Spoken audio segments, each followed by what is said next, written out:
Speeding. Speeding. Speeding. 5, 4, 3, 2, 1. The world is changing faster than ever.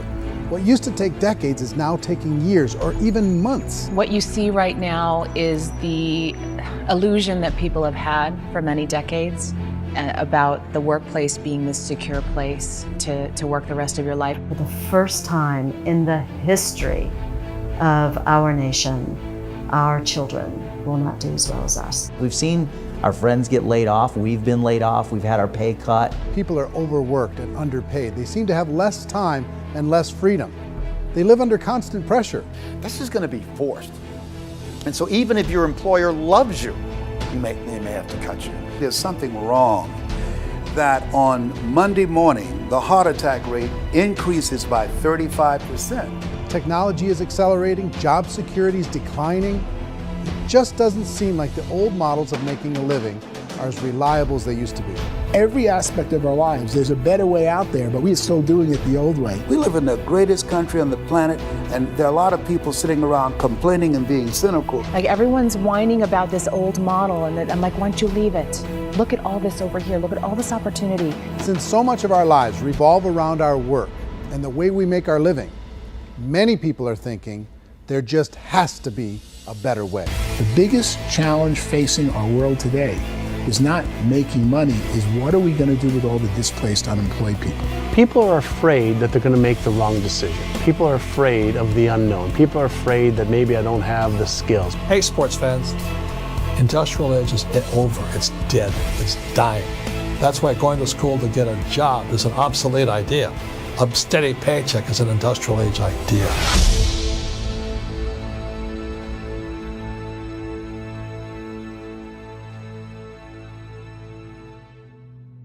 It's the search for answers that has brought us here together today.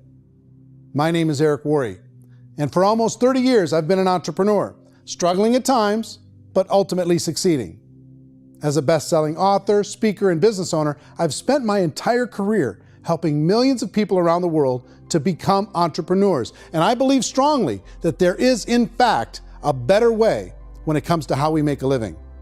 The career landscape has changed dramatically, and many are still working in a model that is completely out of date. What worked for previous generations isn't working as well for people today. In this film, we're going to explore 3 important questions. First, what's really going on in our working world today? Second, in this new economy, is it better to become an entrepreneur, or is it safer to work for someone else? And third, if a person decides to become an entrepreneur and start their own business, how can they do it without taking on massive risk? To help in this journey, I've brought together some of the greatest experts and thought leaders in the field of entrepreneurship to share the real facts with you. My intention is to give you new information that will allow you to make choices that are not limited by an old, outdated model. Let's start by understanding what's going on in our working world today.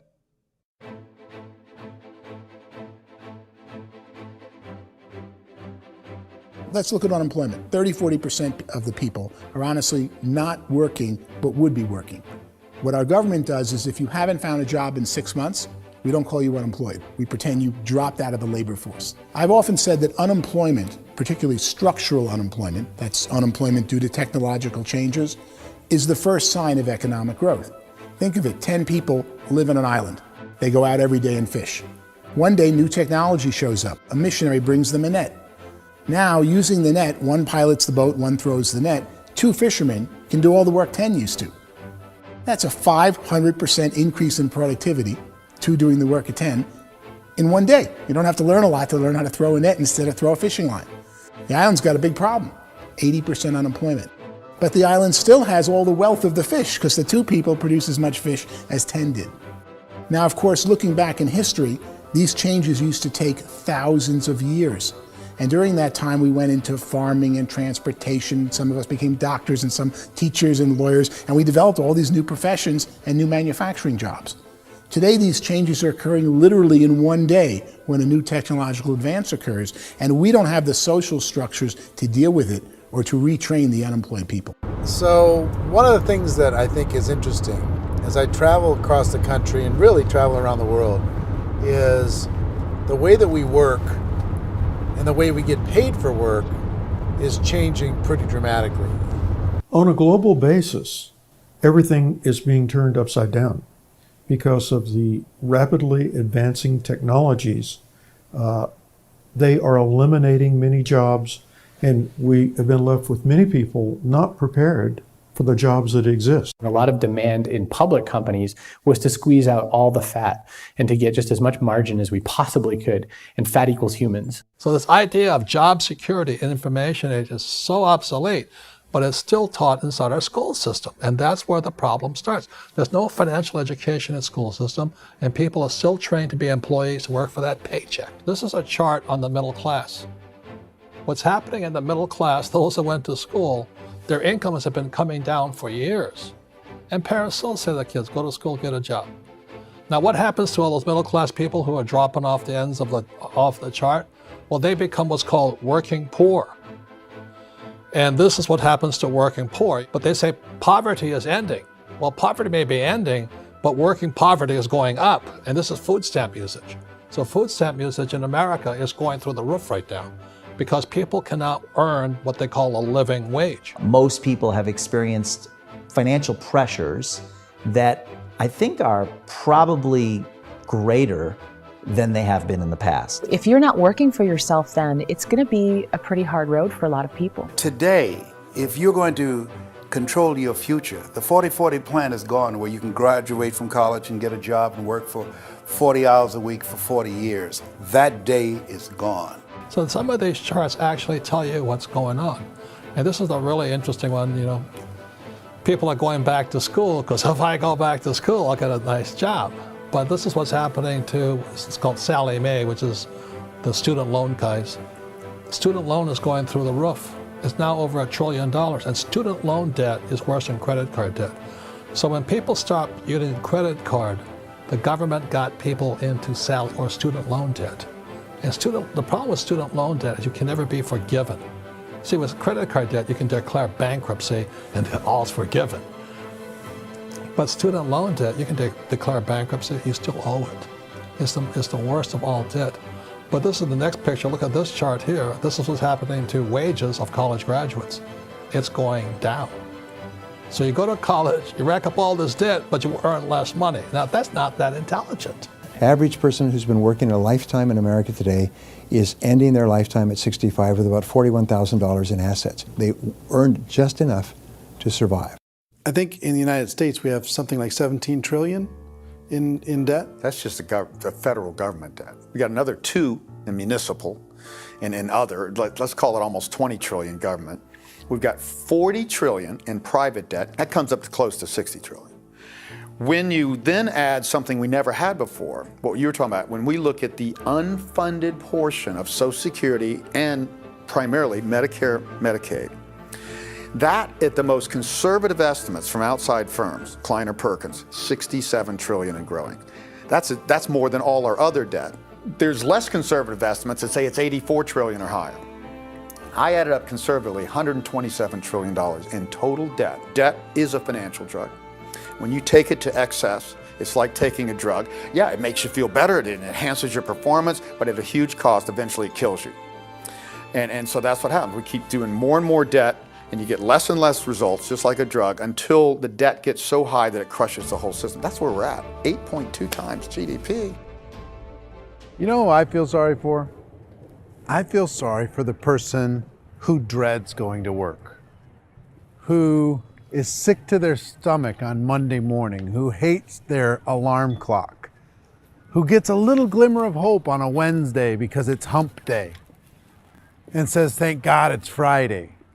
And they live for those 2 days a week where they get to be themselves and they don't have to be around people they don't like, and they don't have to play the political game in the office, and they don't have to live this half life.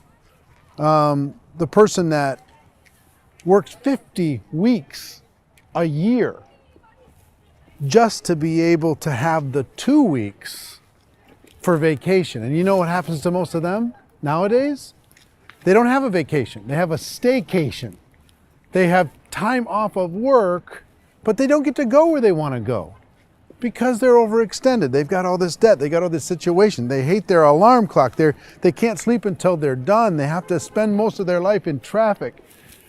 I feel sorry for that group of people because there's a better way. They just don't know it. I see this really interesting attempt at rugged individuality in a 6x8 rectangle. And I feel like you're all the same, except for the little push pins of the pictures. There's different pictures. Yours is named Jenny and his is named Sujara, but it's the same people. And this is how they are, and they're just like the zombies, and there's no joy in there, there's no fun. There's always like the wacky woman who decorates her cubicle, and that's the most she can do there. You gotta give her credits, right? The wacky cubicle woman. The basis for their life is worry. I'm worried, you know, maybe I'll get fired. I'm worried maybe my company will go out of business. I'm worried I can't keep spinning the plates on paying the bills. I'm worried about how do I send my kids to college. I'm worried, what if the transmission of my car breaks? That's, you know, 2 or 3, I can't fix it. People live in a sea of worry, and it eats at them. Those signs that people held up during the Depression didn't say looking for gainful employment in a cubicle. It said looking for work. Work is what we're looking for. Job is just a unit of measurement. Work is what we're going after. It's time to look in the mirror and say, it's not the economy, it's my economy. It's my little world of where I am. I need to improve. I'm not going to wait for the economy to come back because frankly, the economy is doing great in this country. So I'm here on Wall Street, the financial center of the universe, the financial capital of the world. This is where most people's money goes to at least be held for a time, right? With interest rates in banks being effectively zero, and many experts are predicting it's going to stay at zero for the next 10, 20, even 30 years, people feel like they don't have any choice but to put their future into equities, to put their future into the hands of other people on this stock market, and hope that the stock market goes up, hope that the stocks that their advisors pick or that they pick goes up. That's one way to go, I guess. It's my personal belief that if you put your future into the hands of yourself, in other words, you have earning power by yourself, I think you're a better investment than these guys. I think controlling your future is a better option than handing over your retirement to these guys.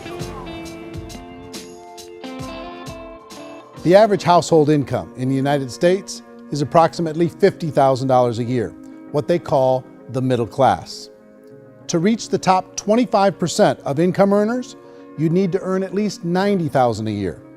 To reach the top 10% would be a household income of $140,000, the top 5%, $190,000, and to be in the top 1%, you'd need a combined household income of at least $380,000 a year. So here's the question. What do you think would give you the best chance to move up and get to the top 10%, the top 5%, the top 1% or beyond? In my opinion, and in the opinion of many, many experts, the answer is to become an entrepreneur, to become your own boss.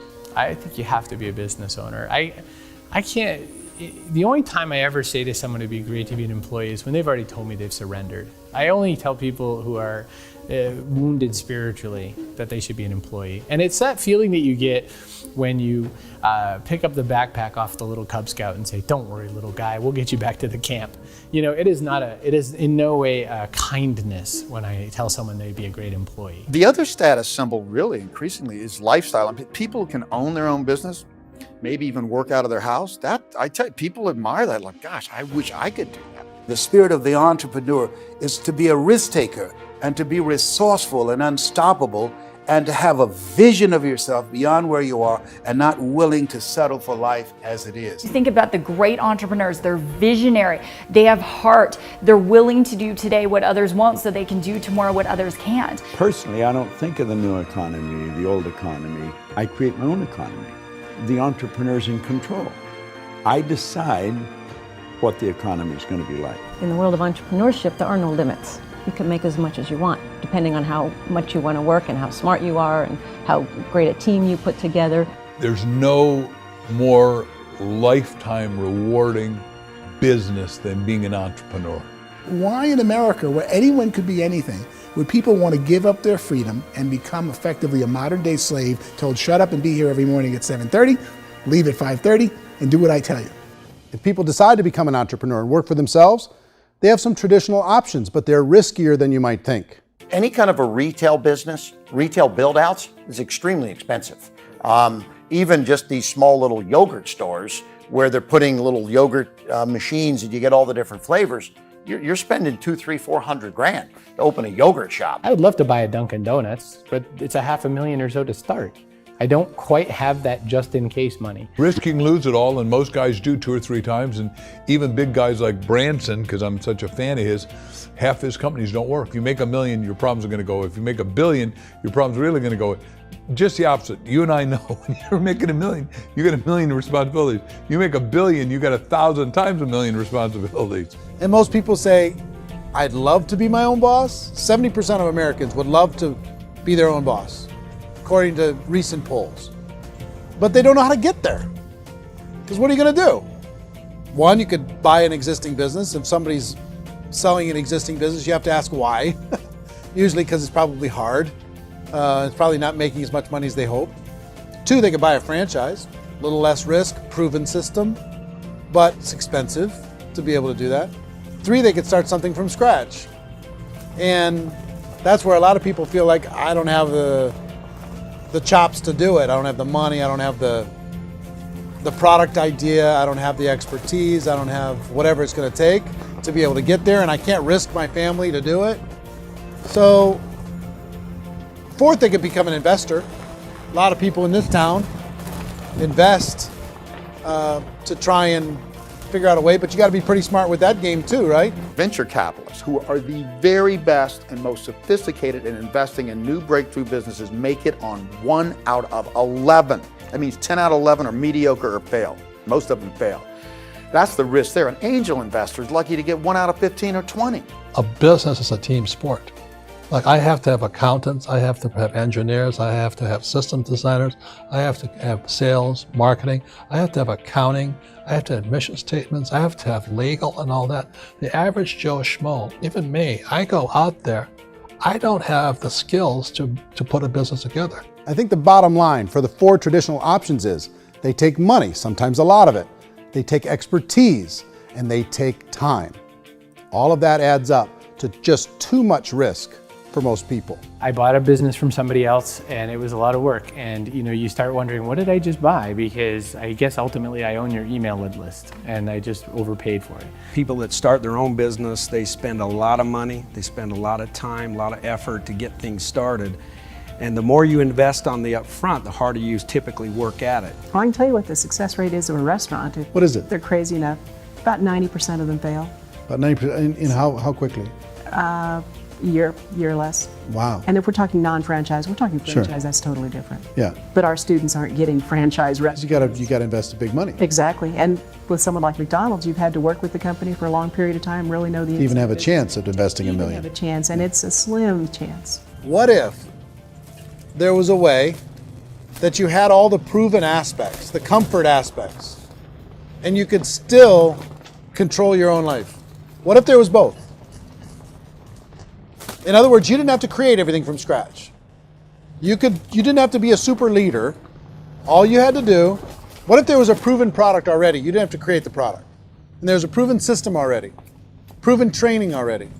Everything except an employer. That was the only thing that you didn't have. Do you think more people would be open to working for themselves in that environment?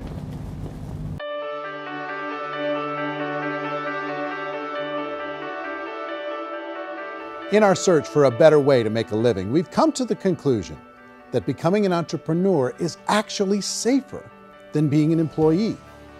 And through our look at the entrepreneurial options, one particular path kept coming up from expert after expert. And I think most people will find it surprising because it's certainly a non-traditional business model. That model is for people to start their own business and become an entrepreneur through the creation of a network marketing business. Some people call it direct selling because the product is being sold directly from the manufacturer to the end consumer, cutting out the middlemen. Other people call it multi-level marketing, or MLM, because there are multiple levels of commissions paid. The most common term today is network marketing, because network marketing best describes using a large group of independent distributors, independent entrepreneurs, to move a product or service more efficiently. So my friend here, Donald Trump, and I, we always write about the network marketing industry. And the reason we support the network marketing industry is because it really is a business school for entrepreneurs. Because most people come out of school looking for a paycheck. Oh, that's terrible. I went to network marketing like that. I think if it didn't exist, we should invent it. It is that good. I think direct selling is a great way to do business today. It's very easy to get into that industry, and you can be self-employed, be in effect an entrepreneur. When we see multi-billionaires adding network marketing companies to their portfolio of companies, that would be a clue. When we see people who are very famous authors and very famous business people endorsing the industry, that would be a clue. These network marketing companies aren't $50 million companies, they're billions and billions of dollars. They lead the stock market, they're major companies. When we're going to get it? You know, and you're going to school to work for a paycheck, but if you want to be rich, be an entrepreneur, and network marketing gives you the spirit to be an entrepreneur. A traditional company will spend up to 50% of their total revenue on marketing. Network marketing companies use a different approach. Instead of having all that extensive marketing expense, they utilize a network of independent distributors to do the marketing for them. Now, why do they do this? First, because word-of-mouth advertising is so much more effective today than traditional media advertising. Second, some products need to be explained or demonstrated, and an independent salesperson can do that more effectively than an ad campaign. Third, it's completely efficient. The company only pays for the marketing of their product if a sale happens and not before. Imagine if Amazon allowed you to become an independent distributor and paid out 40% of its revenue to that distributor group. All you had to do as a distributor was recommend a product, and if a person bought it on Amazon, Amazon would take care of all the logistics and you'd get paid for bringing the customer. Now imagine you got paid for every purchase that customer made for the rest of their lives. Well, Amazon doesn't offer this option, but network marketing companies do. 85% of all buying decisions in our society are made as a result of word of mouth or reputation. We're recommending things to each other all the time. You know, who's your dentist? Who's your doctor? Who's your lawyer? What detergent, are you using? What legal system are you using? What product are you using? We're talking to each other about the things that we love anyway. When you go into a big box retailer, you're lucky if the clerk looks you in the eye, much less gives you any detailed or accurate information about what you're purchasing. So of course, this personal information, this education coming from a friend, a neighbor, a relative, or even a stranger, but one who has experience with the product is extraordinarily valuable. As a matter of fact, network marketing can educate consumers probably better than any other form of marketing.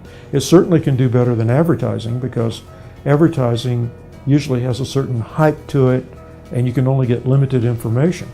So, network marketing trumps advertising. If you were a typical sales company and you wanted to sell $1 million a month worth of product, you might go find 100 superstar salespeople. The quota would be $10,000 a month. So network marketing as a distribution system just flips the numbers. So we use 10,000 happy, raving fans of a particular product, and we don't concern ourselves so much with how much product each one of them individually sells. If they sell just $100 or $200 a month, and there's 10,000 of them, you're selling $1 million to $2 million a month worth of product. And that's the best way I can explain how network marketing works. This is the marketing arm of the company. There's not money being wasted on bricks and mortar. There's not money being wasted on inventory that's sitting stagnant somewhere. There's not of employees standing around that don't have customers. These are people that are going to connect with customers. These companies allow people to become independent distributors for extremely low cost and with no minimum time or sales quota. Essentially, they own their own business and can provide as much or as little sales as they choose. In other words, The distributor gets all the benefits of traditional business ownership without the risk. The advantage of network marketing is the ease of entry, the low risk, and the low startup cost, because almost everything else has very high risk. You can get in for a minimal investment. You're buying into a system that's already been proven, products or services that have been proven to work. The keys to network marketing is providing an opportunity for the masses to get involved, providing an opportunity for the average person who doesn't have the resources to start their own business. All of this so far is fairly straightforward, but network marketing offers another benefit, and it's this benefit that makes it so interesting for entrepreneurs. Network marketing allows a distributor to build their own network of other distributors and then compensates them on the sales created by that entire group. Direct selling is, at its base, very simple. It's the sale of a product or service to an individual on a face-to-face, one-on-one basis, just the way we're talking right now. But there's an important element as well, and that's the offering in conjunction with that sale of product, the offering of an opportunity for someone to make something of themselves. No matter what your social status is, no matter what language that you speak, I mean, look how many unbelievable people are becoming successful that speak every kind of language out there. What an awesome gift to give the world. Instead of having to work your way up in a system and prove that you could be a sales manager, they just decided everybody can be a sales manager. Everybody gets to build a sales team from day one. And so what that brought into the system of growth as a direct selling company is the concept of compounding or geometric progression. Because now you can actually grow sales force very quickly because everybody is enrolling people in their own sales force. People who are like, oh, this is weird, I'm building a sales team, or what do you think you do at a regular company? How do you think a regular company works? Network marketing is the only industry that doesn't say your past determines your future. It looks at your past and says, okay, now what can we train you to do so you can have a great future? Every other employer out there wants to exploit you for what you already know, not teach you something new. Network marketing has a potential to save the United States and the world, because it's going to teach people not to be employees, but to be entrepreneurs.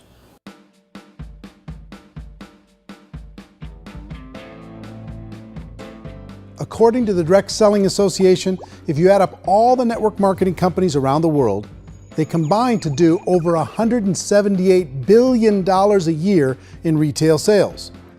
To give you an idea of how big that really is, the NFL, the National Football League, does approximately $9 billion a year. The music industry does a little more than $16 billion a year, and the movie industry does about $80 billion a year. Using a conservative average, network marketing companies pay their distributors about 40% of that $178 billion in the form of commissions, which adds up to more than $71 billion a year. That's almost $6 billion a month. It's almost $200 million in commissions every single day. So it's certainly working, and people are making serious money in network marketing. With the growth of the direct selling industry over the last 10, 15, 20 years, we've seen a broader understanding of the channel. We have seen more and more people getting involved in the business, so our penetration in the marketplace has increased, and thus the understanding in the marketplace of who we are has increased. And we've seen non-direct selling companies look at the direct selling model and say, something's going on there. People are making money, companies are being profitable, individuals are being motivated, product is being delivered to market. Maybe we should explore this. Some people think only the people at the top make money. Well, let's take a look at that as well. In the network marketing profession, there are roughly 500 people in the world who earn over $1 million a year. If you round that number up to $2 million a year, that adds up to about $1 billion a year. That takes the $71 billion paid out each year down to $70 billion. So where does the rest of the money go? The vast majority goes to part-time people making anywhere from a few $100s a month to many thousands of dollars a month. It goes to people who choose to make it a full-time career move and earning even more than that. Every day, people are using the money they earn through network marketing to pay off debt, have more fun, and improve the quality of their lives. Everyone I know in network marketing has been doing that since the 50s. They go to work when they want to go to work. They stop working when they want to take time with their children to have a leisurely breakfast and discuss issues and drive them to school. They go back to work when they get home, wherever they're working out of. The biggest thing that I've seen is people that have become much happier in their life. MLM has probably made more millionaires of more people in more countries, and I've spoken to them in 67 countries than any other single form of business, starting from nothing. If they have a choice between working a job for the next 10 years or working a network marketing business for the next 10 years, the result of working the network marketing business will be better. A lot of people within the industry go on and make this a career and do extremely well at it. Network marketing has been nothing but good for everyone I know that's been involved with it because they did it seriously and they played full out and they've been very successful. It's been a constant barrage of success stories and people showing off stuff that they got as a result of it. How many people are involved? Approximately 16 million Americans and 96 million people around the world are currently participating in network marketing. And in a recent poll, 82% of those people report a good, very good, or excellent experience with network marketing. So people are happy.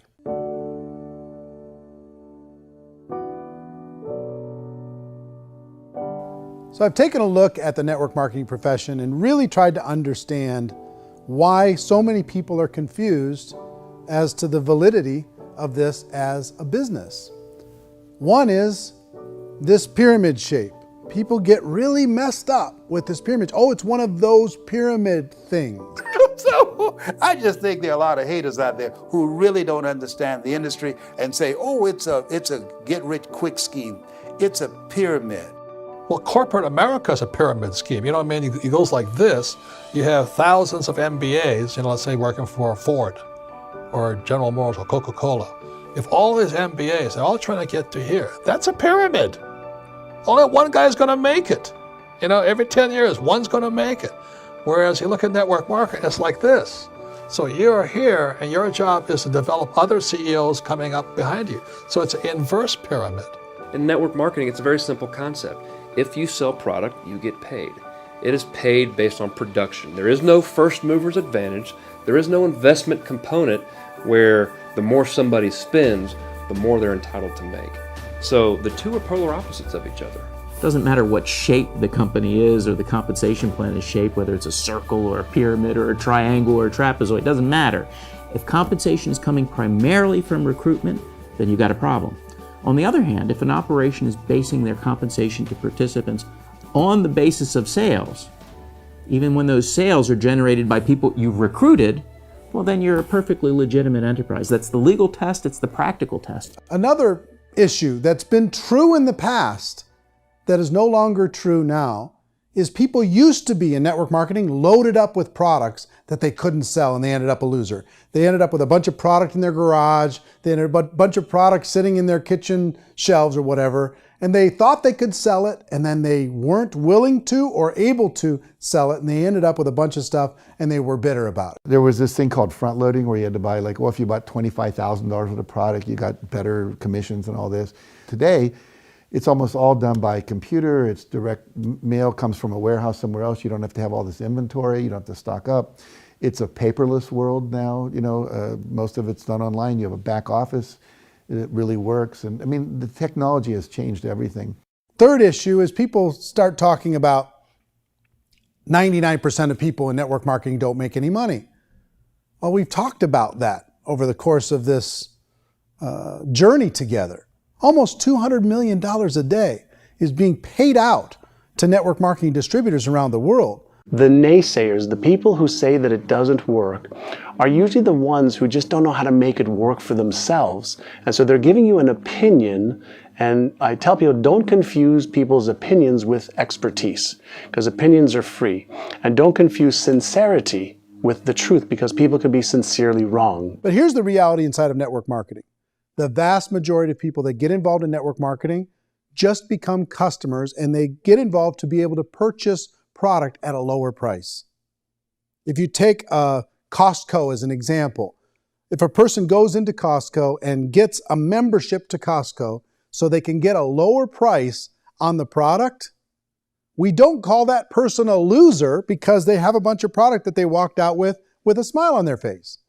Yet when some people want to take a look at network marketing, they say, well, those people, they're just using the product and they aren't earning an income, so they must be a loser. They're not a loser, they're a happy customer. That's the vast majority of people that are involved in network marketing. Now, a smaller percentage of those people decide to go build a business. They earn $300 a month, $500 a month, $1,000, $2,000. That's the bulk of earnings in network marketing. And then there's the few that really decide to take it serious, really decide to build a large network, really work to make that network very, very productive. And those people make huge amounts of money and there's no cap. What I do as an outside economist, just somebody looking at this industry like any other industry I speak in, and say, look, what's the realities of this? 1% do incredibly well. 10% generate some additional income at pretty low risk and effort. That's not, and 90% of people roughly end up customers.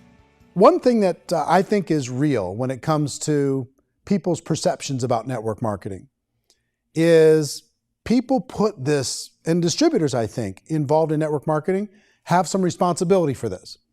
They have sometimes unrealistic claims about the product or about the income. Most people who become distributors, they want the money, they want to be successful, but they don't have the skills. They don't know what to do. And when people don't know what to do and they're in a new business, they're scared. And when they're scared, they panic and desperation kind of sets in. So they think everyone they talk to has to get in.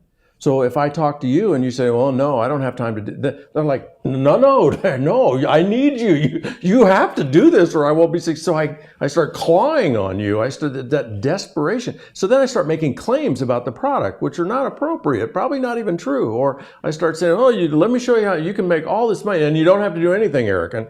And so you just totally misrepresent the opportunity, and you're clingy with people because you think you need everybody to be successful, and you don't. You know, one of the messages that I try to deliver most forcefully to companies as well as salespeople in direct selling is that you don't have to overpromise.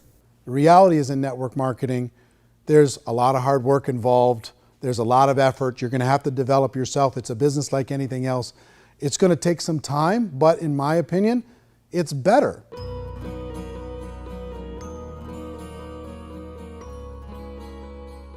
It's light years better for people starting today than it was even 5 years ago. I think it's more widely accepted now, and people understand it is a business. It is being an entrepreneur. It is being a business owner. Our belief system is based upon our evaluation of something.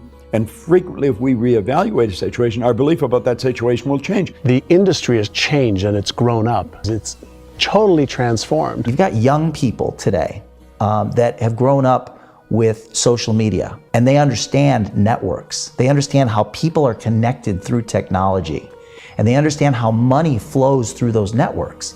So when they see network marketing, they don't see it the way their parents saw it. And we've all learned, the larger industry that you represent, has all learned from those mistakes and flaws and errors that have happened early on. Early algorithms didn't work the right way. That's all fixed. It's like when they design a computer program, they design the program, then they run it, and then they go back through and they debug it. The MLM industry has been debugged. This is the day of being virtual, being able to run a business from your mobile phone. I mean, it's incredible. Companies are getting smarter. They're implementing more consumer protections. They're implementing more compliance training. They're doing more with respect to product research. If you do get involved and you make purchases of inventory, even on a voluntary basis, if you decide that this business is not for you, you can leave and have that inventory repurchased by the company. There's no other business that offers that kind of protection on a voluntary, self-regulatory basis.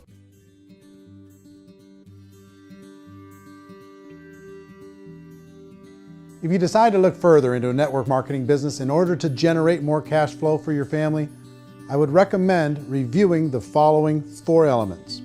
First is the product or service. And on the product or service, I would ask 5 important questions. 1, do you like it? Is it something you would feel comfortable sharing with others? 2, is there a recognized need in the marketplace? It's hard to create a need if one isn't naturally there.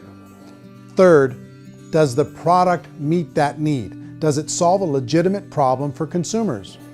And 4th, is it priced to sell? Can it compete in the marketplace? And fifth, is it priced for profit? Is there enough margin for the company and the distributor to be able to generate income for the long term?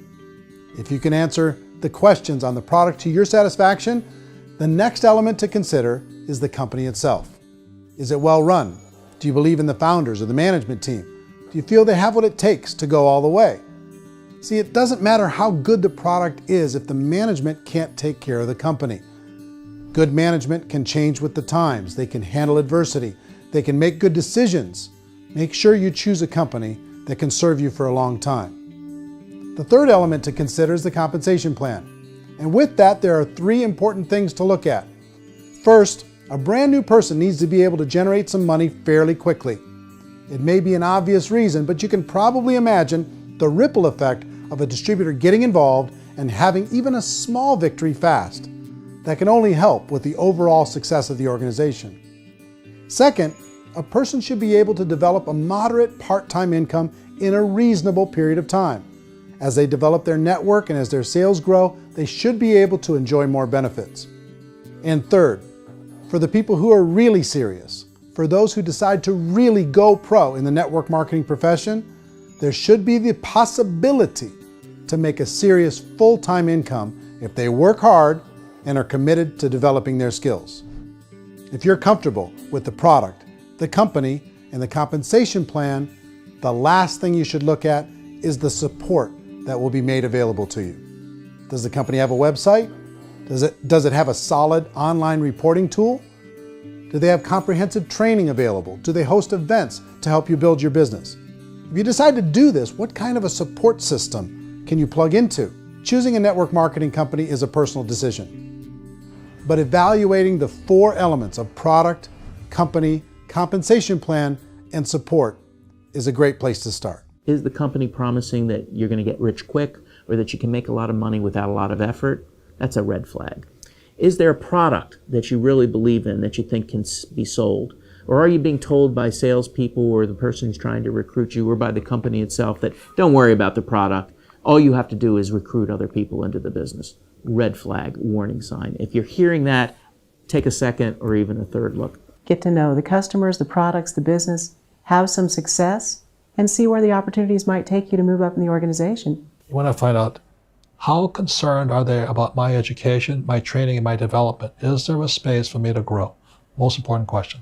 Learn everything that you can about the product. Make sure it's something that you believe in, and learn everything you can about the industry and work that system. You have to be very passionate about whatever that company is doing. I would get involved. You can always test drive anything, the product, the service, the community, and then lean into it a bit. If it feels good, then lean into it a lot.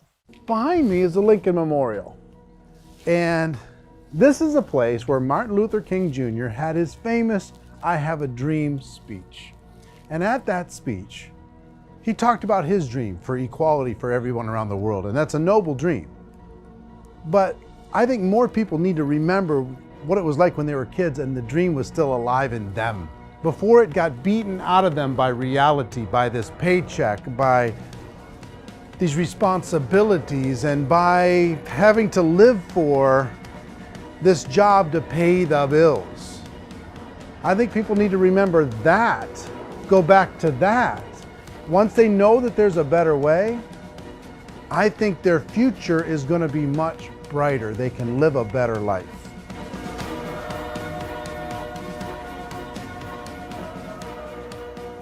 So if you're considering getting involved in a network marketing company, let me offer you just a few pieces of advice. First, network marketing isn't perfect. It's emotional, it's challenging. Like any entrepreneurial venture, it can have its up days and its down days. But if you have an entrepreneurial bone in your body, it's just better. Second, if you're gonna do it, decide to be professional. Decide to go pro. It's better to do that than just be this amateur sticking your toe in the water. Third, as any professional, you're gonna have to learn some new skills. And I promise you, inside of the network marketing profession, they're not too difficult to learn. Fourth, like anything worthwhile, it's gonna take some time. Don't expect that you're going to get to the finish line right out of the gate. And fifth, it's worth it. It's worth it to be able to take charge of your life again. It's worth it to be able to control your own financial situation. It's worth it for the people you're going to be able to spend time with. It's worth it for the things you're going to be able to see and the experiences you're going to be able to experience. It's worth it for the causes you're going to be able to contribute to, the lives you're going to be able to touch, the customers you're going to be able to help, the friendships you're going to be able to develop. I promise you, it's worth it. Remember, most people are searching for answers just like you are. But I do have to tell you the catch to network marketing. If there is a catch, if you want to understand this from an emotional point of view, people say, well, it sounds too good to be true. It's not, it's hard work. But here's the catch. Most people still don't understand it. So you're going to have to endure the loss of social esteem from ignorant people. The uneducated will think less of you. Now, if you can handle that, you're on your way. If that's going to destroy you, you know what? Entrepreneurship in general probably isn't in your future.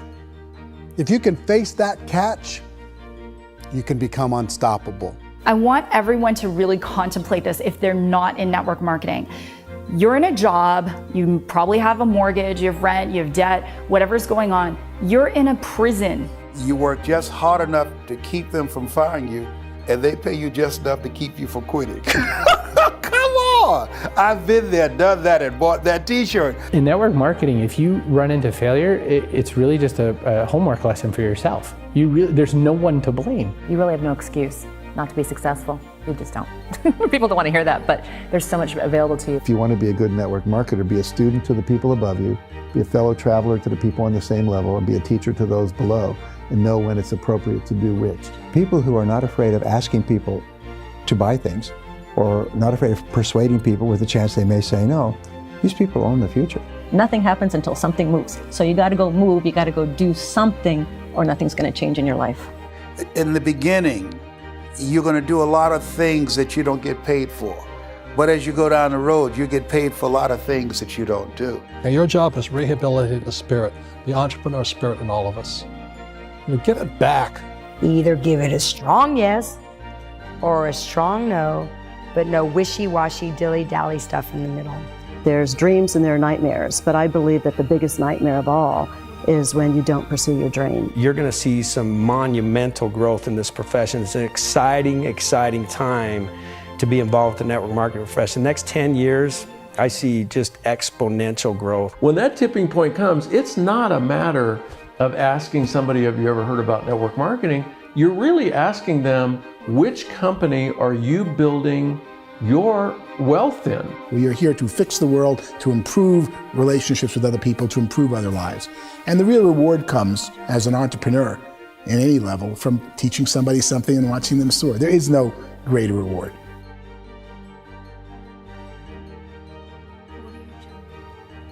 Life's too short to spend it living someone else's dream instead of your own. It's too short to spend it living at a fraction of your potential. Can being an entrepreneur be a challenge at times? Sure. But here's what you get in exchange. It can be yours. Something that you built, something that you created, something that you made happen. This balloon represents your dream. It represents entrepreneurship. My wish for all of you is that you would reach out and grab it. The choice is up to you.